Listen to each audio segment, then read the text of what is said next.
Okay, hi, I'm glad to be here. Nice to see you, everyone. So a little bit about myself.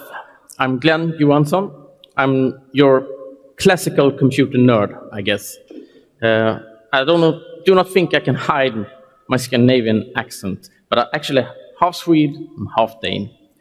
I'm really into retro computing, a huge Amiga fan, and I'm also a sucker for well-made sidecar.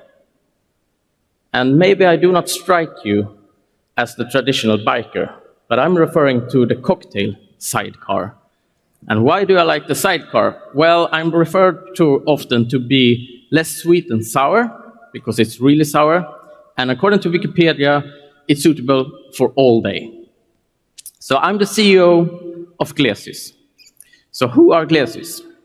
I would say that we are pretty much a traditional hosting company with a cloud offering combined with the dedicated offering and co-location offering.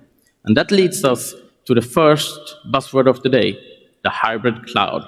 We're a hosting company, but everybody are nowadays calling it the hybrid cloud. So I'm going to speak a little bit about how to make that difference. So we also built a green data center. I say also because we see this everywhere. Everyone is bragging about their new green data centers. But are they really green? I think it's the second buzzword of the day, the green data center. So let's look into what's not a green data center, according to me. I do not think that you could build a green data center by solely purchasing emission rights. And you cannot, from a marketing perspective, put a green stamp on an old data center and not changing anything and call it green.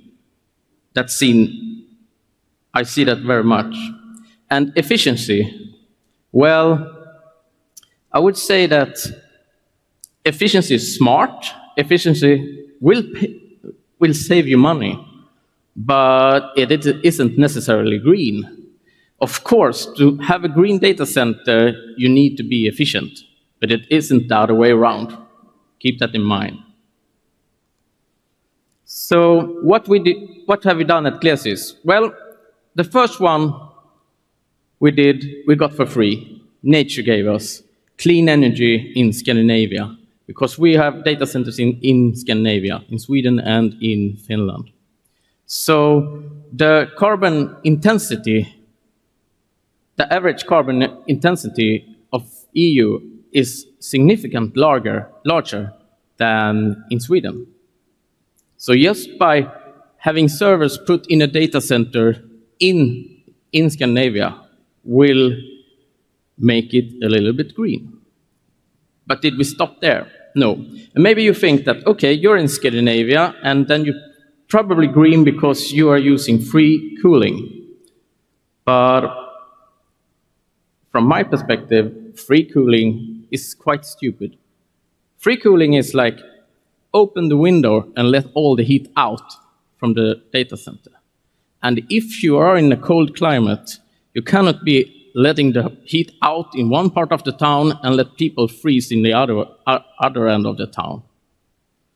So what we are doing, we are putting all our excess heat back into the district heating system.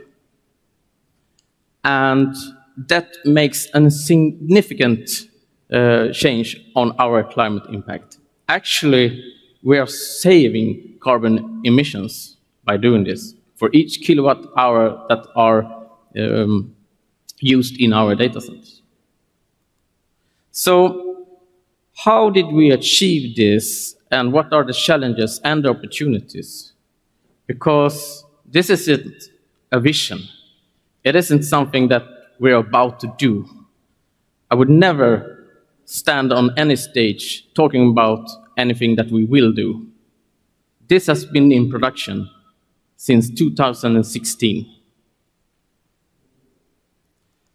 So, of course, there are some big investments according to this. And yes, we are getting paid for the heat, but the return of investment is quite far ahead. And also, it will add some complexity to the data center. It will be more challenging to operate. Absolutely. Today, let's mention it where it matters. So, to be able to build more green data centers, I really think that we need to see emissions as a currency, and every company should be on an emission budget.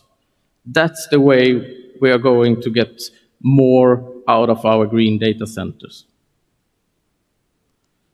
So, is there more to be done? Yes, there are a few things that are really low-hanging fruits that we all can do. For the first, we need to recycle more. In Europe, we're the best in the world on recycling, but we can double that, and our industry could be the leader. Absolutely.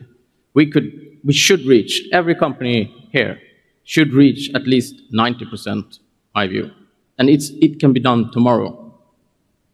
And also, reuse your hardware.